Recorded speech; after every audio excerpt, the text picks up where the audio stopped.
Be sure to follow our YouTube page, Christopher Michael Watson. That's Michael with a Y instead of an I. And also follow me on Twitter at C Michael. Once again, Michael with a Y, W. And on Instagram, just my full name as well, Christopher Michael Watson. And we also have the Insta page for From Your Understanding. So follow that as well. Just follow it all. Do it. Do it.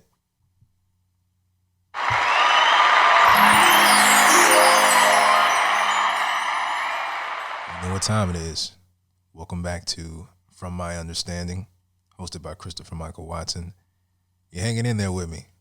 We're on the third episode. In our previous episode, where we talked a lot about chess. We talked about the game of chess, and I've got some corrections for myself once again.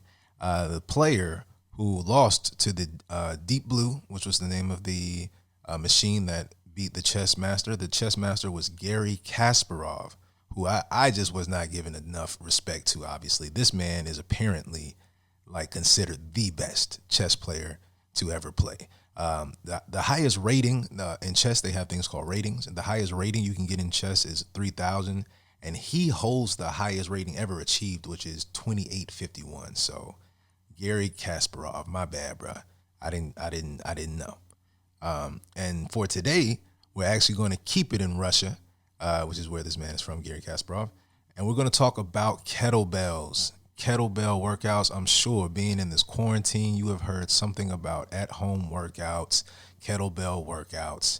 Well, that's what I'm talking about today. I've had a kettlebell in my house for at least a year. Hadn't really touched it. Maybe touched it once or twice. Now that the quarantine has started, I have become an official kettlebell aficionado. I mean, I've watched all the YouTube videos, and now I'm bringing y'all an episode about it. So today we're talking about the kettlebell. So I've done my research. I'm going to give y'all my little speech on what I remembered. Let's go. All right.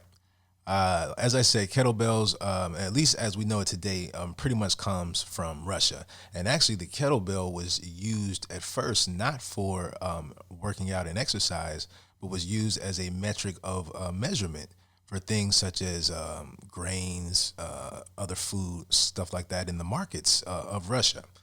So they were official weights, and they were like, what was the official number? It was like 16.37, I want to say, kilograms, which is why even today when you get like a kettlebell, they're usually at that weight, which, see, I'm not great with numbers, y'all.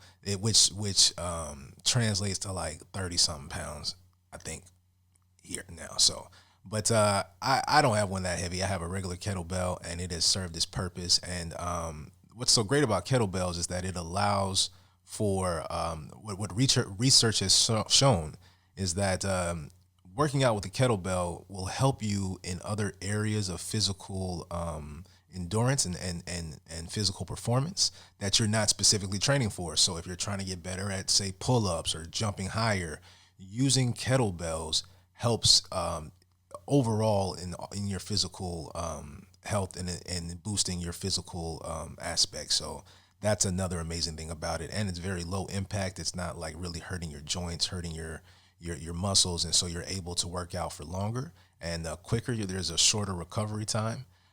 So that's what's great about kettlebells. There's 6 basic kettlebell movements. Let's see if I can remember these. There is the clean. There is the snatch. There's the jerk, the press, the swing, and the Turkish get up. Look at that, y'all. I don't think I have to correct myself on that one. But those are the 6 basic movements. And what's so great about those movements is that those are things that you're going to be using in real life, right? Like a lot of times, like how often in real life do you need to bench press something off of you or in that particular, form?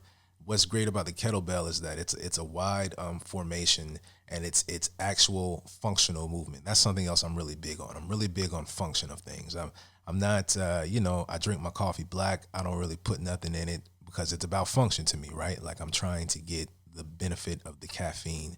So to me, kettlebells just scream like, do it because it just seems like the best bang for your buck when it comes to exercise.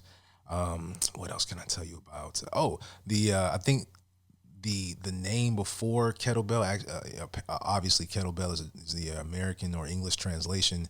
I think in Russian it was first called the Girya, Girya, and it's also referred to as the pood. And I think that's the official name for the 16.37 kilogram weight of it. And there's actually one called there's the pood and the food, which I'm not sure how it's spelled, but I think it's called the food, which is it in grams, so smaller. So if you wanted to do, less rice than a whole kettlebell.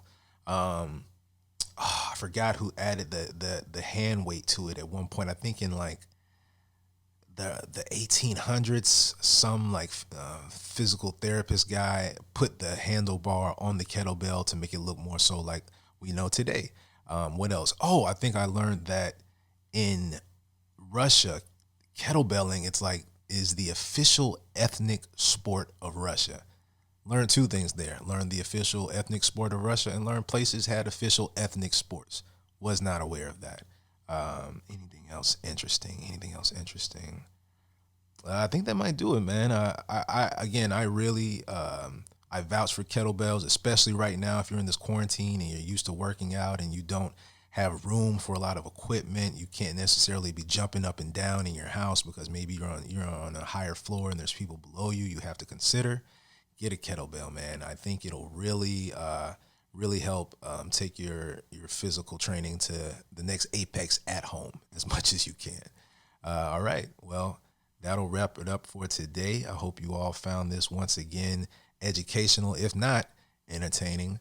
And thanks for joining. Come back for our next episode where I'll clean up everything I maybe got wrong in this one, and we'll talk about some more cool stuff.